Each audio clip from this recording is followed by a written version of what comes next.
믿음은 뭐라고요? 믿음은 바라는 것들의 실상이고 보이지 않는 것들의 증거다. 오늘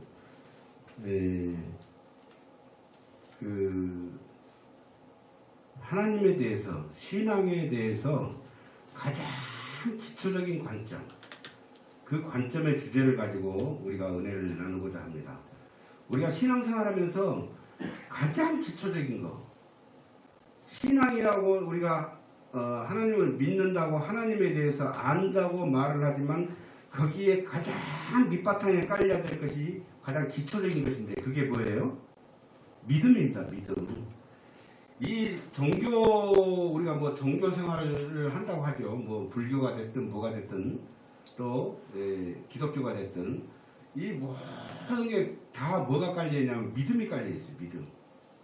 그러니까 뭐 이거든 저거든 어떤 일을 하든 간에 교회 안에서든 아니면 개인 가정에서든 개인적으로든 무엇인가를 하든 간에 그 바탕에는 믿음이 깔려 있는지를 없는지를 본인이 점검을 해봐야 돼요. 알아봐야 된다는 거죠.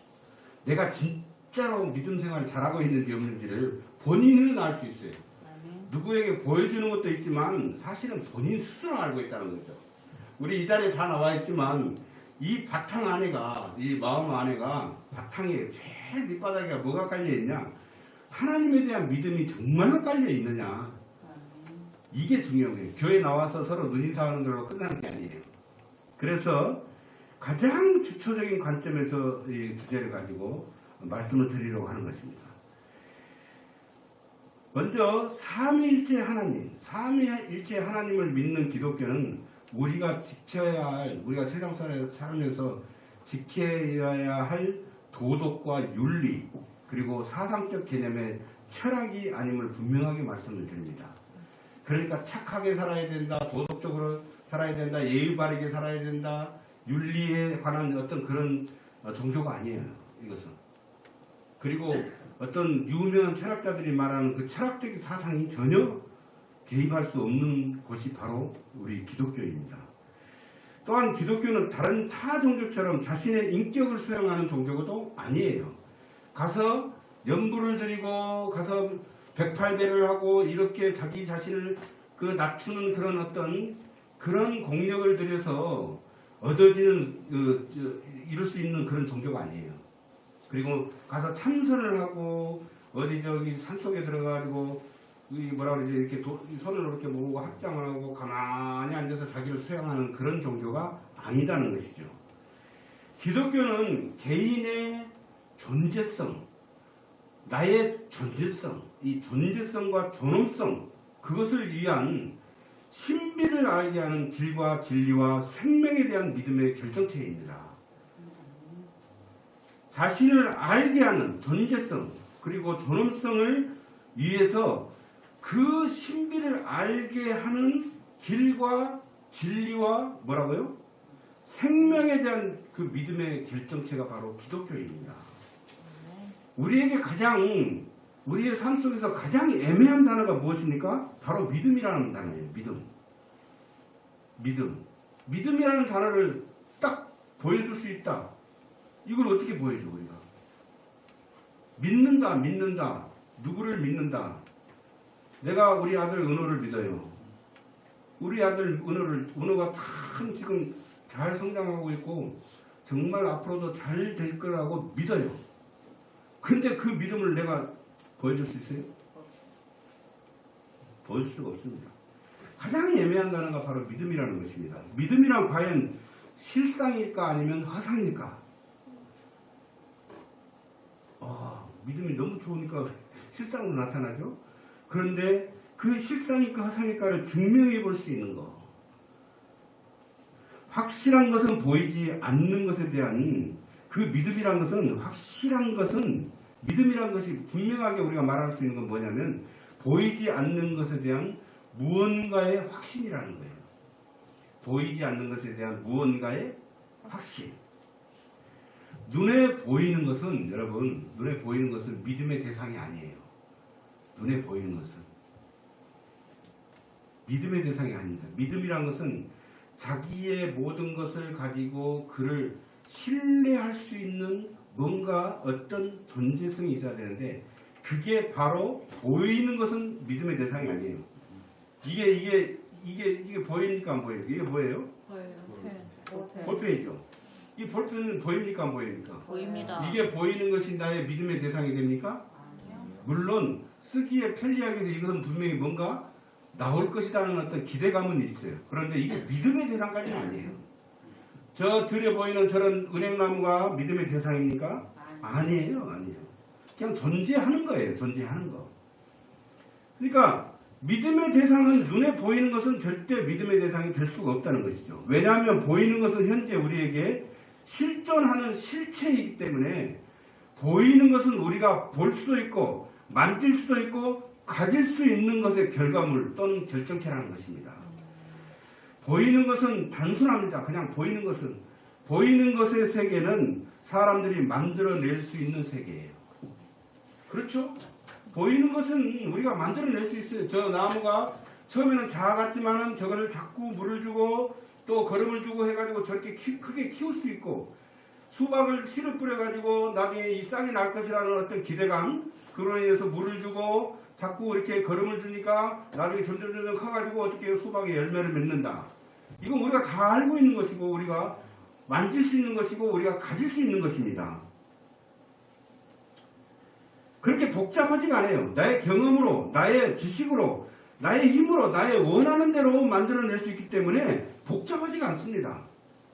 그냥 단순해요. 그 지식만 알고 있으면 그 지식대로만 하면 되는 거예요.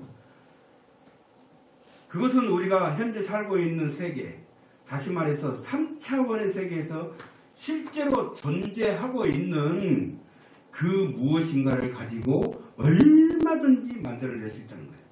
지금 우리가 살고 있는 세계에 존재하는 것을 가지고 이 존재하는 것, 지금 이걸 만들었을 때 이것은 뭘로 만들었어요? 플라스틱 껍질을 만들고 안에는 잉크를 넣고 이것이 지금 현재 우리 세상에 존재하는 것입니까? 안 하는 것입니까? 하는 것이에요. 그러니까 존재하고 있는 것을 가지고 만들어내기 때문에 얼마든지 우리는 만들어낼 수 있다는 것이죠.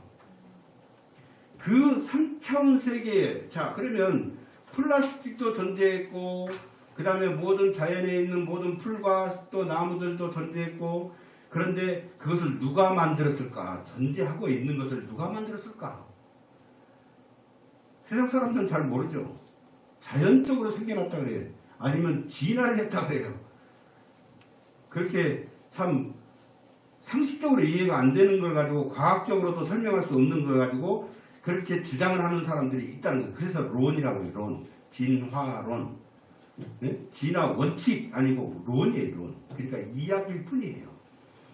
그런데 세상 사람들은 그렇게 말하지만 우리는 성경 말씀을 믿고 있고 그렇기 때문에 그 누가 이 3차원 세계 우리 눈에 보이는 세계를 누가 만들었는지를 우리는 알고 있다는 것입니다. 알고 있습니다. 우리가 만들 수 있는 것은 내 마음대로 또는 나의 희망대로 만들고 변형시킬 수 있고 이루어낼 수 있는 것은 모든 사람에게 가능합니다. 모든 사람에게. 하지만 또 모든 사람에게 가능하지도 않습니다. 참 말이 좀 이상하죠? 가능하다고 그랬다가 막 가능하지 않다고 그랬다. 참. 그런데 이 보이는 것을 변형시키기 위해서는 특별한 첨단의 기술과 그것을 다룰 수 있는 재능과 지식과 경험이 있는 자들에게만 주어지기 때문에 누구에게나 접근성이 용이한 것은 아니에요. 이걸 만들려고 하면은 이걸 만들 수 있는 기계가 있어야 되고 그 기계를 다룰 수 있는 특별한 그런 기술자가 있어야 되기 때문에 나보고 이걸 만들어라면 저는 못 만들어요. 그죠? 근데 이걸 만들 수 있는 사람들은 만들 수 있어요. 그러니까 누구나 가능하고 누구나 가능하지는 않다는 이야기죠. 그렇죠? 보이는 것은 사람들이 만들어낼 수 있는 세상의 실존에 있는 상식이 통하는 뭐예요? 보이는 것에 실체가 있다는 것이죠. 상식이 통해요. 이 세상에 있는 것을 모든 세상에 있는 것은 지식으로 아니면 경험으로 이런 여러 가지 자료를 의해서 우리가 일반적인 상식을 가지고 알 수 있는 것입니다. 뭐 건물을 졌던 이 건물도 제가 건물을 못 지어요. 이 건물을 못 집니다. 하지만 누가 왜 지을 수 있어요? 건축에 관련된 종사자들이 지을 수 있는 거예요. 이런 마이크도 마찬가지예요. 마이크도 저는 못해요. 제가 할 수 있는 것은 지금 뭐 이거 만들어 놓은 가지고 컴퓨터 다루고 뭐 이런 것만 할 수 있는 것이지요. 밥을 먹을 수 있고 내 스스로. 그런데 이 마이크라든지 이런 것은 뭐 기술자가 전문 기술자가 만들어야 돼요. 그래서 상식이 통해 그 사람들이 그 사람들이 만들어내구나. 누군가가 만들고 있구나. 이렇게 알 수 있다는 거죠. 그러므로 보이는 것은 믿음의 대상이 아니다는 것이에요. 우리가 얼마든지 만들어낼 수 있고 창출해낼 수 있기 때문에 그거 믿음의 대상이 아니에요. 그렇죠? 네. 사람들이 이 보이는 것을 가지고 만드는 것 중에서 참 우스운 게 하나 있어요. 이 세상에 존재하는 것 중에서 만들어내는 것 중에서 참 우스운 게 우리들의 눈에는 우습게 보여요. 우습게. 그게 뭐예요? 자신들이 섬기고 자신들의만의 종교를 만들어내는 우상을 만들어낸다는 거예요. 그렇죠? 그래요. 제가 말레이시아를 갔는데 젖가슴이 그 상이 큰 상이 있어요. 아세라 상이에요. 아세라 상. 근데 그게 이제 자기 힌두교 쪽인데 젖가슴이 24개가 달려있어요. 그래서 다산 많이 얘기를 나가지고 젖을 하나씩 애들한테 물리는 거예요. 많이. 실제로 그게 일어날 수 있는 일입니까? 없는 것입니까? 없죠. 그런데 세상 사람들은 어떻게 해요? 그걸 나무로 만들었던 철로 만들었던 크게 동상을 만들어가지고 거기다 젖을 만들어서 거기에 막 그 사람 아이들이 물려서 그렇게 젖을 빨 수 있는 그런 모습들. 그래서 거기 앞에서 애기 낳게해달라고 이렇게 젖을 하는 거예요. 멀리 갈 필요도 없네. 바로 여기 한 700m만 올라가면 뭐가 있어요? 저요. 이거 있잖아 이거. 그렇죠. 내나 어? 동네나. 양발기고 뭐예요? 부처를 갖다가 지금 자동으로 자기 혼자서 이러고 앉아 있었습니까? 사람 만들었어. 사람을 만들었잖아요. 세상에 존재하는 그 무엇인가를 가지고 그 무엇은 뭐 우리가 못 보니 알아도 나무를 가지고 아니면 쇠를 가지고 거기다가 금도색을 해가지고 이러고 앉혀 있는 거예요. 동자상이라 가지고 아기들 뭐 머리 빡빡 깎은 그 아기들 몇십 명을 이렇게 앉혀놓고 이러고 있습니다. 뭐 여러 거 있고 이러고 있고. 제가 왜 그걸 잘 아냐면 제가 어렸을 때 살았던 그곳이 바로 그 절 밑에서 살았어요. 산장 알죠? 절에는 이렇게 계곡이 좋잖아요. 절에 있는데 그러면 거기 밑에서 그 가든 지금 말하면 가든 같은 거 뭐 통닭살도 삶아주고 그런 산장을 옛날에는 갈 데가 없으니까 다 산장으로 와 사람들이 뭐 먹으러 올 때 그걸 우리 어머니 아버지가 했었어요 전에. 그러니까 제가 그 절에 가서 그걸 보고 저는 그때 기독교 크리스찬 학교를 다녔기 때문에 전혀 그걸 믿지 않았습니다. 가서 손가락질하고 제가 웃었어요. 젊은 혈기로. 그랬던 경험이 있습니다. 그렇죠. 자신들의 우상을 만들어가지고 어떻게 해요? 자신들만의 종교를 만들어내고 있다는 것이죠. 그 종교, 자신들이 믿는 그 종교 속살에다가 윤리와 철학을 심어가지고 그것을 추종하고 받들면서 세상에 영향력을 끼치고 있다는 거예요. 그 배후에는 누가 있냐면 사단이 있습니다. 사탄. 마귀가 조종을 하고 있다는 거예요. 마귀 우리 쉽게 생각해서는 안 됩니다. 마귀는 우리보다 어마어마한 큰 능력을 가지고 있어요. 우리 인간의 능력은 아무것도 아니에요. 그저 지금 이 땅에 살면서 하나님이 만들어놓은 이 창조된 세계에서 그냥 주물럭거리면서 살고 있는 거예요. 그런데 마귀는 새로운 어떤 영적 세계에서 권능을 가지고 우리 앞에 그걸 뒤에서 조정해서 만들게 만드는 거예요. 그래서 지금 하나님을 믿는 모든 종교들 외에는 그 기독교 외에는 절대 정직하게 할 수 있는 그런 종교가 없어요. 모두 다 사입이에요. 다 가짜래 가짜. 그런데 그걸 모르고 이 마을 사람들은 수십 년 동안 거기 가서 공을 들였다는 거죠.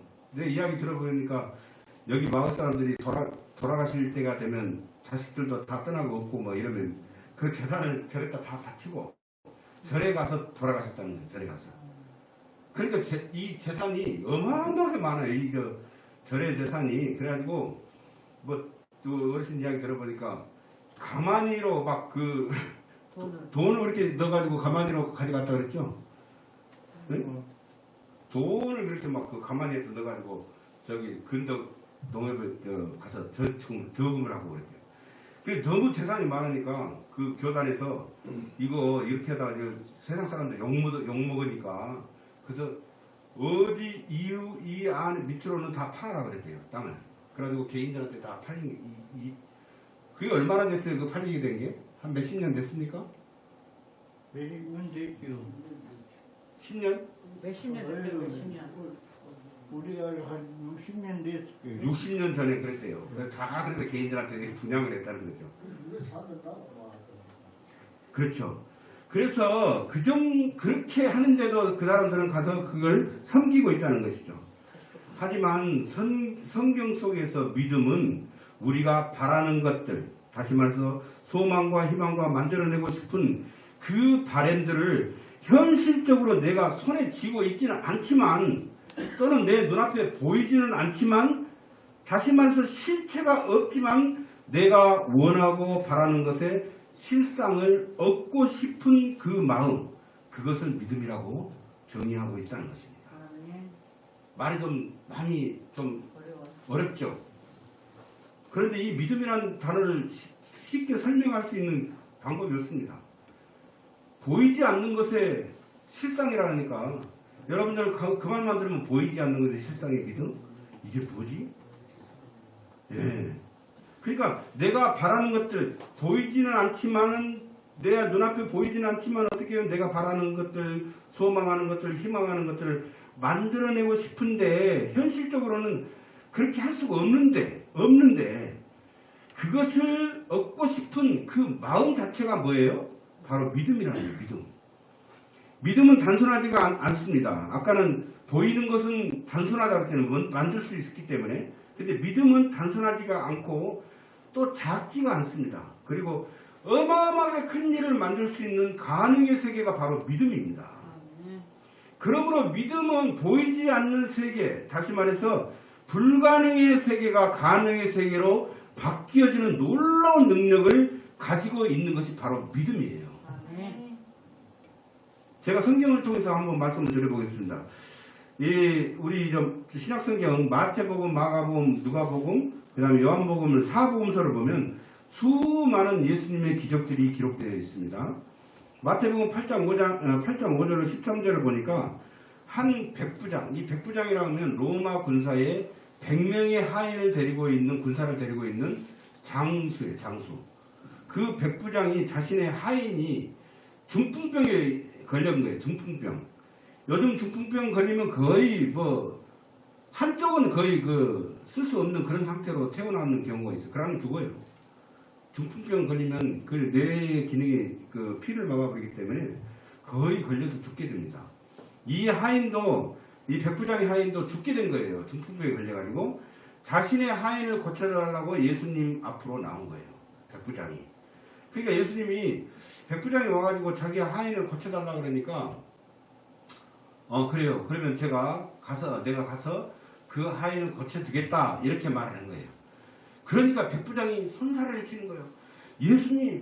예수님이 우리 집에 오는 것을 제가 감당할 수가 없습니다. 예수님처럼 위대하신 분이 우리 집까지 직접 오시는 것을 제가 어떻게 감당할 수 있겠습니까? 예수님께서 그냥 말만 하십시오. 말만. 이 하인이 나으리라고 말만 하시면 그 하인이 나을 줄로 저는 믿습니다. 이렇게 고백을 한 거예요. 그 예수님이 깜짝 놀란 거예요. 야, 제발 좀 믿어라 말을 했는데 그래도 안 믿는 사람들이 천지가 깔려 있잖아요. 천지가. 그런데 이 백부장은 로마 군사에 100명의 하인을 군사를 둔 수장이잖아요. 수장. 그러니까 거만하고 아주 자신들만의 어떤 프라이버시가 굉장히 강한 사람들인데 자기한테 와가지고 우리 집에 오는 것을 제가 감당할 수 없으니 우리 주님께서 말씀만 하십시오. 주님의 모든 능력을 믿은 거예요. 그러니까 우리 주님께서 얼마나 놀랐으면 세상에 이스라엘에 이만한 믿음을 가진 사람을 내가 본 적이 없다. 이렇게 말했다는 것이죠. 여러분, 그 상황에서 이만한 믿음을 본 적이 없다 말하면서 네 믿음대로 될지어다 하고 예수님이 탁 말 한마디 하자 뭐 어떤 일이 일어났어요? 그 하인이 즉시 나왔더라. 즉시. 아멘. 예수님이 직접 가지 않고 그 백부장의 말대로 네 믿음대로 될지어다. 아멘. 아, 이 믿음이 도대체 뭡니까? 예? 믿음이 도대체 뭐예요? 도무지 우리의 일반 상식이 통하지 않는 그런 과학에, 그 과학으로도 설명할 수 없는 그런 결과가 나타나 버린 거예요. 믿음이 도대체 뭘까요? 우리의 상식으로는 이해가 안 된다니까요. 과학으로도 증명할 수 있는 길이 없어요. 이 사건을 통해서 우리가 깨달을 수 있는 것은 믿음은 시간과 공간을 초월해서 나타나는 기이한 현상이에요. 아까 기도했잖아요. 시간과 공간을 초월해서. 시간과 공간.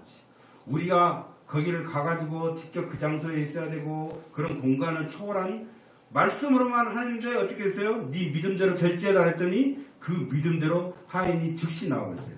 아멘. 요한복음이나 누가복음이나 마가복음에 보면 이 백부장의 하인이라고 되어 있지 않고 백부장의 딸로 나와 있어요. 딸로.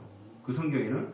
근데 그 딸도 말하자면 네 믿음대로 될지어다 하는 순간에 그 말씀을 듣고 돌아서서 가고 있는데 그 자기의 종이 와가지고 딸이 일어났다는 거예요.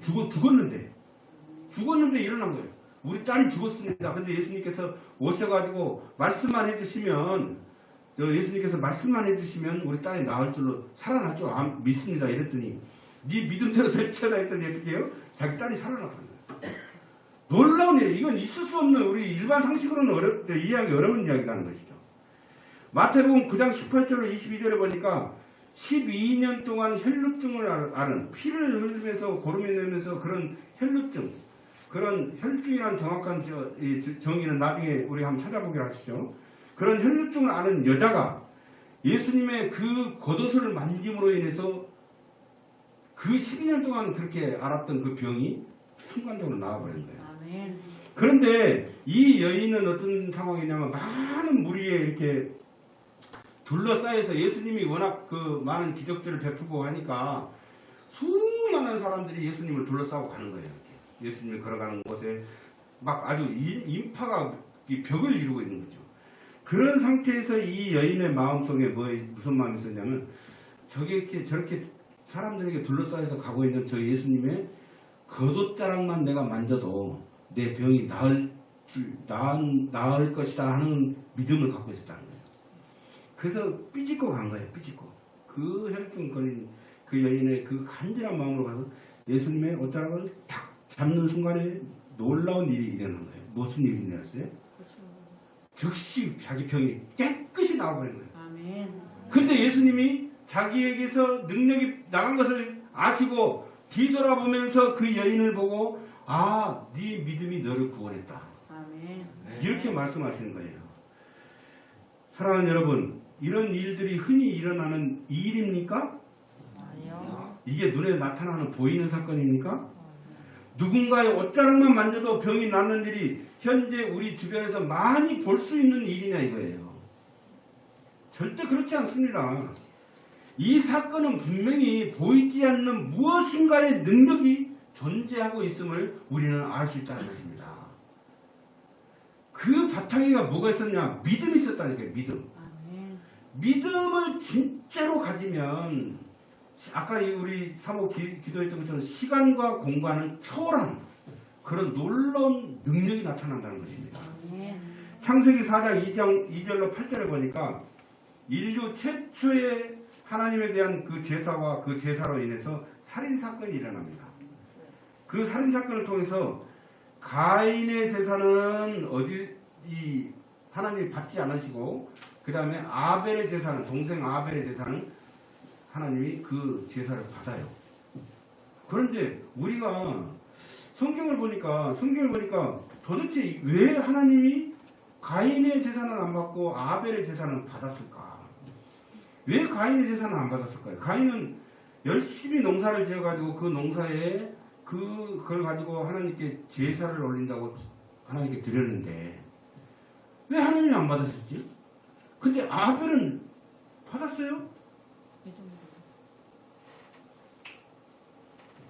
히브리서에 나옵니다. 히브리서 11장 4절 말씀에 아벨은 믿음으로 제사를 드렸기 때문에 받으셨다고 기록하고 있습니다. 창세기에서는 우리가 이해할 수 없는 사건인데 이게 히브리서에서 그 해답을 딱 주는 거예요. 뭐예요? 아벨은 믿음으로 제사를 드렸기 때문에. 아하! 지금 가인의 제물은 받지 않으시고 아벨의 제물은 왜 받으셨냐에 대한 그 명확한 해답이 이 말씀에서 나오는 것이죠. 아벨은 무엇으로 드렸다? 믿음으로 제사를 드렸다는 거예요. 그러니까 가인이 생각할 때 이래요. 아니 하나님께 내가 제사를 똑같이 동생 아벨하고 똑같이 했는데 왜 아벨 것은 받고 내 것은 안 받아? 굉장히 기분이 나쁜 거예요. 그래서 결국은 인류 최초의 살인까지 일어나게 된 것입니다. 아벨은 하나님께 드리는 그 제사를 통해서 자신의 그 예물과 제사의 행위 속에서 자신의 온 마음과 뜻을 다해서 신령과 진정으로 드리는 믿음에 감사의 제사를 드렸기 때문에 하나님께서 그 믿음을 받으셨다는 거예요.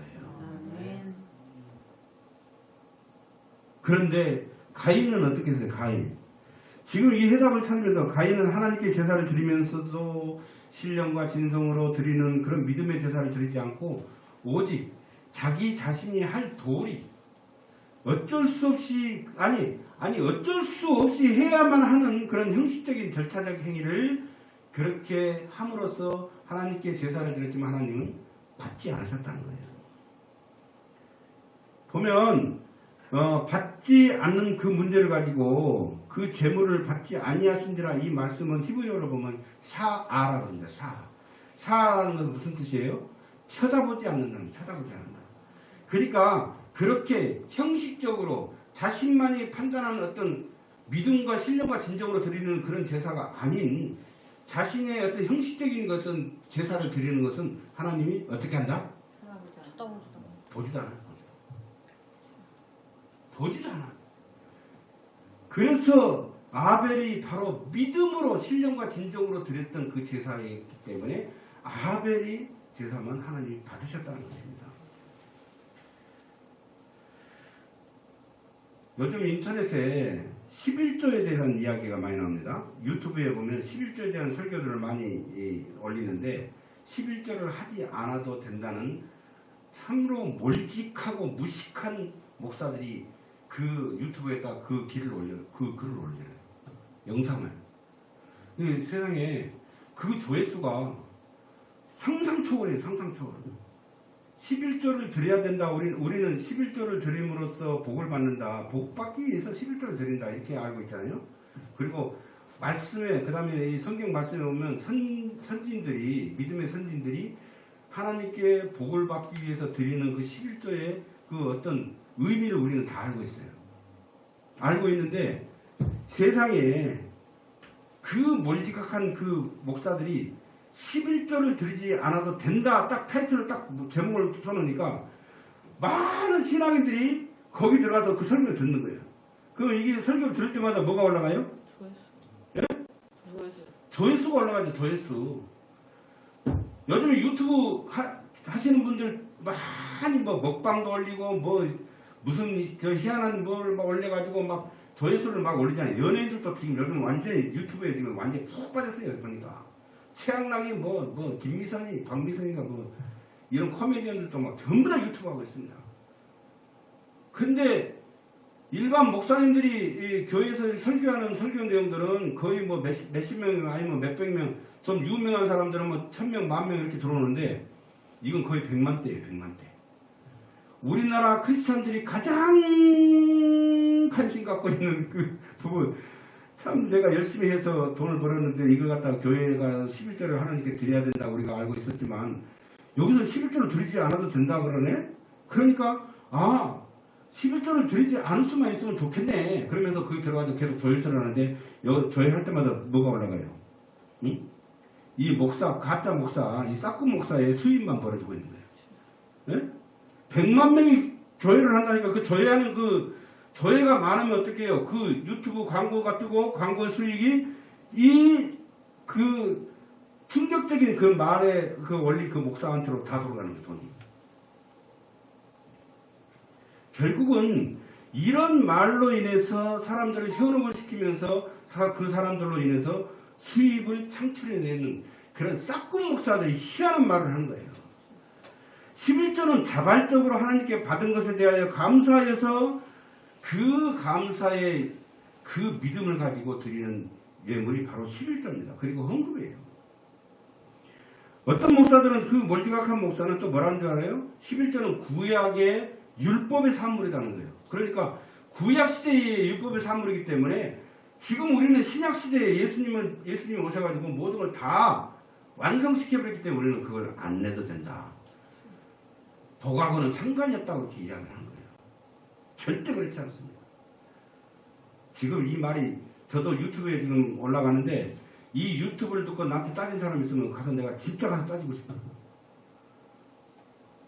내가 그 글을 답글을 좀 쓰려고 했더니 답글을 못 쓰겠다고 막아놨더라고 또 이렇게. 하도 이렇게 나처럼 분기한 사람 목사님들이 아마 뭐라 했는가 봐요. 그러니까 답글을 아예 달지도 못하게 해놨어요. 말도 되지 않습니다. 조회수가 많으면 광고가 뜨게 되고 뭐 광고가 뜨면 조회수에 비례해가지고 수입이 창출되니까 막 그런 영상들을 막 던져놓는 거예요. 던져놔. 근데 이 크리스찬들이 11조 가지고 고민을 워낙 많이 하다 보니까 크게 조회를 하는 거죠. 마태복음 23장 13절에 뭐라 하냐면 화 있을진저 외식하는 서기관들과 바리새인들이여 너희는 천국문을 사람 앞에서 닫고 너희도 들어가지 않고 들어가려고 하는 자도 들어가지 못하게 하는도다. 이렇게 예수님이 책망하시는 말씀이 있습니다. 예수님께서는 그 싹군 목사들이 자신의 이익만을 위해서 말도 되지 않는 것을 사용하고 또 인용하고 또는 이용을 해서 복받으려 하는 성도들을 미혹해 해가지고 복을 받지 못하게 한다는 거예요. 그래서 우리 주님께서 그렇게 책망을 하시는 거죠. 사랑하는 성도 여러분, 마태복음 5장 17절에 보면 우리 주님 예수님께서 율법을 폐하러 온 것이 아니라 완전하게 하셨다고 분명하게 말씀하십니다. 이 말씀은 갈라디아서 3장 10절과 13절 상반절에 기록되어 있는 것인데 무릇 율법 행위에 속하는 자들은 저주 아래 있나니 기록된 바 누구든지 율법책에 기록된 대로 모든 일을 행하지 아니하는 자는 저주 아래 있는 자라 하였습니다. 아멘. 여러분 이 말이 무슨 말인지 알겠어요? 그럼 율법에 따라서 행하는 자들은 다 저주네? 저주받은 자네? 그러면 이 싹군 목사가 말한 게 내가 싹군 목사라고 말했던 것이 맞네. 응? 율법을 행하는 자. 그러니까 이 사람들이 말하는 이 11조라는 것은 개념은 그 구약시대의 율법의 산물이라고 했잖아요. 그러면 그 율법의 아래 있는 그 행함을 하는 자들은 저주받은 자라고 분명하게 말했기 때문에 그러면 그 사람 말이 맞는 거예요. 그러면. 이게 무슨 말이죠 도대체? 그러면서 뒤에 상반절에 13절 상반절에 뭐라 했냐면 그리스도께서 우리를 위하여 저주를 받은 바 되사 율법의 저주에서 우리를 속량하셨다 이렇게 말씀을 하시는 거예요. 이게 여러분들 무슨 말인지 이해가 되십니까? 이해가 되시면 여러분들은 아주 성경에 깊이 빠져있는 사람들이에요. 아주 잘하시는 분들입니다. 처음에 저는 이 말이 무슨 말인지 몰랐어요. 옛날에는. 율법의 저주 아래 이 저주 아래 있다는 건 율법의 저주, 율법을 저주라고 그랬어요. 율법은 뭐예요? 율법. 하나님이 이스라엘 민족에게 광야 생활을 할 때 주시는 법과 규례. 그렇기 때문에 율법은 누가 준 거예요? 하나님이 주신 건데 하나님이 이걸 율법이 저주라는 율법이. 구약 시대에는 어떤 율법을 주셨냐면 제가 한 가지 극단적인 예를 드릴게요. 뭐냐면 자신의 죄를 사함을 받으려고 하면 뭘 가져가요? 재물을 가지고 제사장 앞에 가가지고 자신의 죄를 그 재물에게 전가를 시키고 그 재물을 목을 잘라서 어떻게 해요? 피를 내가지고 그거 각을 떠서 이제 번제단에 올려가지고 자신의 죄를 사함을 받잖아요. 그게 바로 율법의 행위예요. 율법의 행위. 이스라엘 사람들은 다 그렇게 했는데 언젠가 제가 설교를 드릴 때 마틴 루터에도 설교를 했었잖아요. 마틴 루터가 자기가 죄를 지은 걸 가지고 그 제 신부한테 가가지고 고해성사를 해. 고해성사를 하고 돌아 나오는데 또 제가 생각나. 또 가서 고해성사를 해. 그럼 또 제상을 자기가 딱 고해성사하면 우리는 예수님 이름으로 자기의 죄를 고백하면 다 용서하면 닿지만 그 천주교에서는 고해성사를 해야 돼. 그러니까 돌아서면 다시 가서 또 고해성사. 돌아서면 또 가서 그러면 예를 들어서 율법 아래 있는 사람들 같으면 돌아서서 다시 양을 가지고 가서 복 달라가지고 또 재정가해가지고 해야 되고 또 돌아서서 다시 와가지고 어떻게 해야 돼? 그거 할 수 있어요 없어요? 못 지키는 거예요. 그러니까 그 율법을 행하려고 하는 자들은 결국은 그것이 저주가 돼버린다는 거예요. 자기한테. 할 수가 없는 거야. 이 율법을 어떻게 지켜? 매번 할 때마다 재물을 갖고 가지고 또 가서 또 목 잘라가지고 피를 내가지고 자신의 죄를 전가시켜서 죄 용서를 받고 사람이 이걸 만들어졌지만 그리고 하나님이 만든 것은 십계명과 그 기타의 어떤 이거 레이기에 나와 있는 그런 규례들을 모세에게 이야기했지만 나머지 그 율법들은 자기들이 만든 거예요. 자기들이 모세가 이렇게 세부적으로 그 613가지가 있는데 613가지에서 또 파생돼가지고 수천 가지가 율법에 나와 있는 거예요. 그것을 우리는 지킬 수가 없어요. 그러니까 다 율법의 저주 아래 다 들어가 버린 거예요.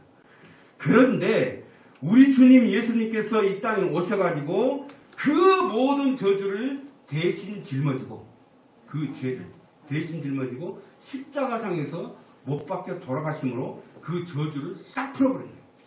그래서 모든 것이 예수 그리스도 이름으로 하면 모든 것을 사함을 받고 저주 아래서 노임을 받을 수 있다는 것입니다.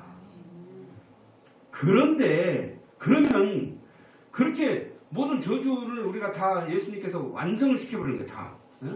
완전하게 했었단 말이죠. 그런데 11조회가 그 저주와 같은 맥락일까요? 여러분 그 구약 성경이 그러면 이 구약의 율법의 산물이다 이렇게 이야기했는데 구약 성경은 그러면 우리가 보지 말아야 되네? 신약 예수님이 오셔서 새로운 시대에 세계명을 우리에게 주셨기 때문에 구약은 보지 말아야 되는데 맞아요? 맞는 이야기 같아요? 아닌 것 같아요? 아니에요. 심지어는 그 완전 싹군 목사들이 뭐라고 또 이야기냐면 11조는 그때 당시에 쌀로 갖다 드렸다는 거예요. 쌀로 곡식으로. 그렇기 때문에 교회 가서 돈으로 주는 것은 잘못된 것이다 이렇게 말하는 거예요. 돈으로 11조를 내는 건 잘못된 것이다. 여러분 지금 시간이 그렇게 많지가 않아서 제가 여러분들 말씀을 드릴 테니까 한번 읽어보세요. 신명기 14장 기록해보세요. 신명기 14장 22절로 29절까지. 뭐 쌀로만 드렸다고 이 성경을 제대로 아는 사람 같지 않아. 하여튼 조회수만 올려서 돈 벌려고 하는 건 싹군 목사라니까. 성도들이 감사로 드리는 예물과 11조 그리고 헌금들은 감사로 드리는 헌금과 예물들은 하나님이 받으셔요. 어르신들이 가끔 봉투에다가 이렇게 헌금을 내잖아요. 정확한 의미를 알고 내야 돼. 하나님 감사합니다. 이 감사의 예물이 쓰이는 곳마다 하나님의 나라가 확장되게 해주세요. 이런 믿음을 가지고 예물을 내는 것이 그 예물을 하나님이 받으시는 거지. 그냥 교회 나오면서 어쩌다 한 번씩 이렇게 넣어놓은 것은 하나님이 안 받는다니까. 그러니까 드릴 때마다 어떤 마음으로 드려야 한다? 하나님 감사합니다. 하나님 나를 이렇게 지금까지 건강하게 해주시고 지금 이 모습으로라도 살 수 있게 해주시니 감사합니다. 예배드리러 나오게 해주셔서 예배드리러 나오게 해주셔서 감사합니다. 이런 마음으로 그렇게 예물을 드려야 한다 이거죠. 아멘. 사랑하는 여러분 다시 한번 분명하게 말씀드립니다. 믿음은 바라는 것들의 실상입니다. 우리가 원하는 것들의 실상이 바로 믿음이라는 것이죠. 아멘. 우리가 생활하는 이유, 그 신앙생활하는 이유가 바로 무엇 때문에 우리가 신앙생활합니까? 구원받기 위하며 이 땅에서 또 그리고 천국에서 복과 상급을 받기 위해서 우리가 믿음의 신앙생활을 한다는 것입니다. 그러나 구원과 복의 실체는 보이지 않습니다. 보입니까? 구원? 동전 구원은 보이지. 근데 우리가 영으로 받는 그 구원이 보여요? 안 보여요? 안 보여요. 복이 보입니까? 복이? 이론이면 상상. 이런 사무사원. 그런 구원과 복의 실체는 보이지 않습니다. 구원과 복받기를 원함, 다시 말해서 그 바람으로 나타나는 믿음의 현상이 바로 하나님께 드리는 감사와 헌신과 순종인 것입니다. 아멘. 또한 믿음은 보이지 않는 것들의 증거입니다. 나훈아 씨 그 노래를 요즘 신곡이 나오는데 무슨 노래가 요즘 뜨고 있어요? 됐어요. 테스 형. 제가 그거 가보고 깜짝 놀라고 이걸 이용을 해봤습니다. 테스 형이라는 그 제목의 노래가 있는데 그 노래 가사 중에 먼저 가본 저 세상 어떤가요, 테스 형? 가보니까 천국은 있던가요, 테스 형?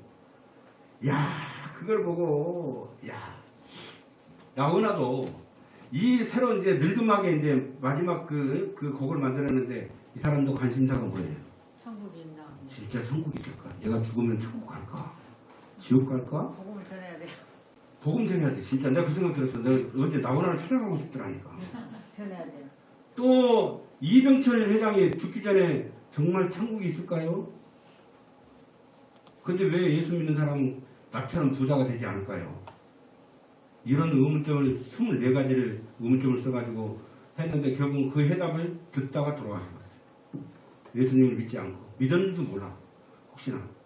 하여튼 이런 그 가사 중에 나훈아가 지금 궁금한 그 천국이 진짜 있느냐 이런 것, 이 나훈아뿐만 아니라 이 세상 모든 사람의 관심은 뭐예요? 죽어서 천국에 가느냐 아니면 지옥에 가느냐, 정말 있느냐, 이런 것이 가장 궁금하다는 것입니다. 예수님께서 요한복음 3장 13절에 보니까 육체 가운데 있는 자 중에서, 육체를 지금 현재 가지고 있는 사람들 중에서 하늘에서 내려온 자는 없다. 누구밖에 없다? 예수님밖에 없다. 그리고 육체를 가지고 하늘로 올라간 사람이 있다 없다? 없다. 누구밖에 없다? 예수님밖에 없다. 맞아요. 예수님밖에 없어요. 육체를 가지고 우리가 하늘로 올라갔습니까? 갈 수 있습니까? 아니요. 없어요, 아무도. 그런데 오직 예수님밖에 없다는 거예요. 그 예수님이 하늘에 가보시고 하늘에서 육체를 입고 내려오셨고 그리고 다시 육체를 가지고 올라가신 그 예수님이 하시는 말씀, 뭐가 있다? 천국과 지옥이 있다고 분명하게 말씀하셨기 때문에 우리는 천국과 지옥을 보이지는 않지만 우리의 바람으로 천국 가기를 원하기 때문에 그 믿음을 가지고 우리가 신앙생활을 하는 것입니다. 아멘. 우리가 하나님을 믿는 이유가 무엇입니까? 우리의 마지막 때에 하나님 나라에 들어가는 구원을 받기 위함이 아니냐 말이에요. 우리가 천국 가기를 원하기 때문에 우리가 하나님을 믿는 것이 아니냐 그 말입니다. 영원히 죽을 수밖에 없는 우리가 구원받게 된다는 것이 우리의 눈에 보이지는 않지만 우리의 믿음과 삶으로 살아내고 그것을 세상 사람들이 우리의 삶 살아내는 것을 보고 그들의 눈에 보이지 않는 것들의 증거가 되는 것, 다시 말해서 천국을 나타내는 증거의 사람이 되시기를 축원합니다. 아멘.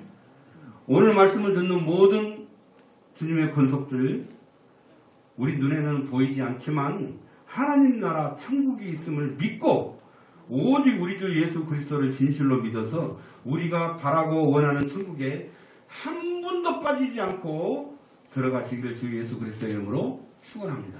아멘. 기도하겠습니다.